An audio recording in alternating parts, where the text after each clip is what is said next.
World Mission Report. September 14th, Costa Rica. Stephanie.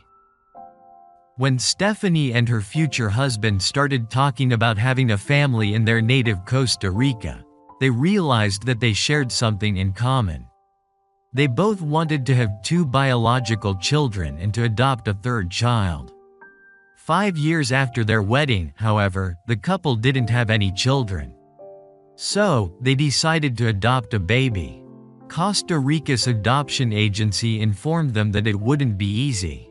They would have to wait in a long line, and there was no guarantee that they would receive a baby. The child offered for adoption might be a teen. A few months later, Stephanie got pregnant with a girl. 3 years later, she gave birth to a boy. 9 years passed, and she and her husband remembered their desire to adopt a child. But who, when, where, and how? No problem, I'll pray, Stephanie told her husband. I'll ask God to make the child come to us instead of us searching for the child.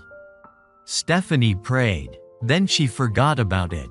One Sabbath, Stephanie offered Bible studies to a visitor who had showed up for the first time at church that day. The woman agreed, saying, "Come to my house. I'm the mother of 10.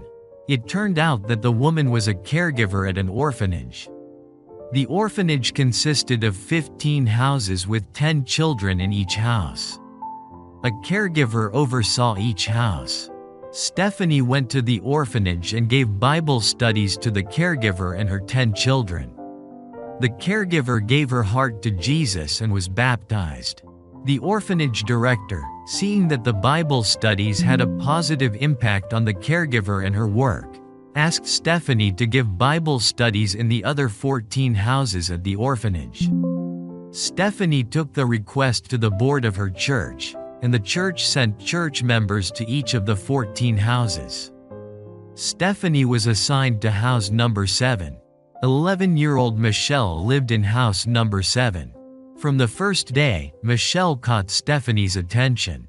She carried Stephanie's bag. She was attentive, and she participated in the Bible studies. The woman and the girl formed a close bond. With permission from the orphanage, Stephanie took Michelle to evangelistic meetings, and she got baptized. Then the girl began to ask, "Why don't you adopt me?" Stephanie thought, "Why don't I adopt her?" At home, she told her husband about the request. The couple wondered if Michelle might be the child whom they had prayed to adopt.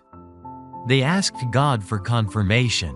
Then Stephanie remembered an experience that had taken place 3 or 4 years earlier, long before she had met Michelle. She had invited a woman to share her personal testimony in church. The woman had been visiting various churches to tell her story about going to prison, losing her 6 children to social services, and becoming an Adventist after listening to Adventist radio in prison. The woman had never made it to Stephanie's church, and Stephanie had lost touch with her. Now Stephanie wondered what had happened to the woman. She looked on social media and saw that the woman had left the Adventist church. As she scrolled down the woman's timeline, she saw a photo of Michelle with the words, "My baby." Stephanie was shocked. The woman was the mother of Michelle at the orphanage. A few days later, Stephanie saw Michelle at a birthday party at house number 7. During the party, Michelle asked if she could borrow Stephanie's phone, saying, "Do you want to see my mother?" When Stephanie nodded, the girl found a photo of her mother online and showed it to Stephanie. It was the woman whom Stephanie had invited to speak at her church.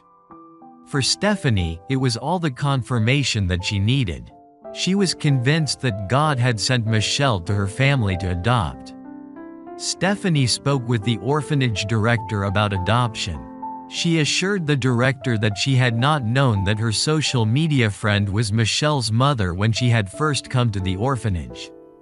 The director assured Stephanie that there would be no problem if she never contacted the mother again.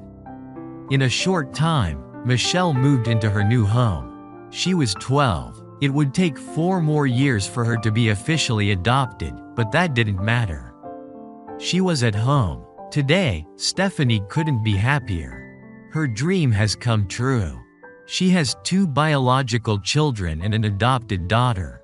This mission story provides an inside look at life in Costa Rica and missional challenges there. Next Sabbath's 13th Sabbath offering will help open a center of influence where Jesus' love can be shared with at-risk children, including orphans. Thank you for planning a generous offering.